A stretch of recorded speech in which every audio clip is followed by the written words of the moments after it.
Posibleng mga miyembro ng New People's Army ang nasa likod sa pamamaril sa isang kapitan ng Barangay Anagasi, Paranas, Samar nitong Sabado, September 24, 2023. Kinilala ang biktima na si Tito Tablada Llamado, 59 anyos at re-electionist sa kanilang barangay para sa nalalapit na barangay at SK elections ngayong darating na Oktubre. Makikita sa mga larawan ang sugatang katawan ni Llamado na walang kalaban-labang pinagbabaril ng di umano'y mga armadong kalalakihan.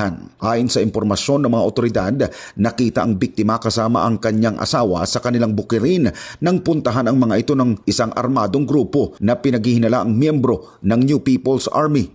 Napag-alaman na isang dating NPA na nagbalik loob sa pamahalaan si Llamado at kasalukuyang katuwang ng gobyerno sa programa ng National Task Force to End Local Communist Armed Conflict o NTF-ELCA. Agad namang kinundina ng PNP Regional Office 8 ang pangyayari kasabay ng pagtitiyak na mauubos na ang mga natitira pang kasapi ng CPP, NPA, NDF sa Samar dahil sa patuloy na pang-aabuso ng mga ito sa nasabing rehiyon. Batay sa pinakahuling datos ng Pro-8, nasa mahigit na 11,000 na mga tauhan nito ang nakadeploy na sa iba't ibang panig ng rehiyon para tiyakin na magiging maayos at mapayapa ang pagdaraos ng halalan ngayong darating na October 30, 2023. Sa kabuuan, patuloy naman ang monitoring ng PNP sa lahat ng mga unit nito, katuwang ang mga lokal na pamahalaan sa bansa para sa pagdadagdag ng mga tauhan kung kinakailangan. Matiyak lamang na ang bawat barangay ay matagumpay na makapagsasagawa ng botohan sa susunod na buwan. Once na ito pong mga kategory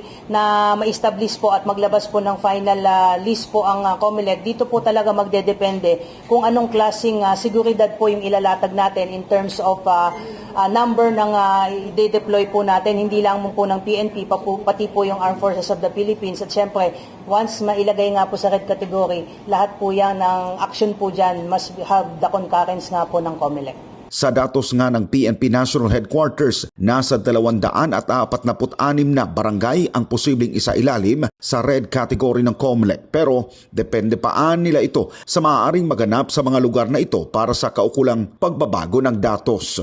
Maaaring magkaroon pa rin po ito ng changes hanggang papalapit po yung election kasi nagbabago din po yung political climate habang papalapit po yung election. So once may mga politically motivated incidents po tayong naitatala, these figures po would somehow fluid pa po itong figura na ito, maaring magbago pa po depending daily po. Once may mangyaring insidente po ay mababago po yung category po ng isang particular na barangay po. Para sa Diyos at sa Pilipinas kung mahal, nag-uulat Paul Montebon, SMNI News.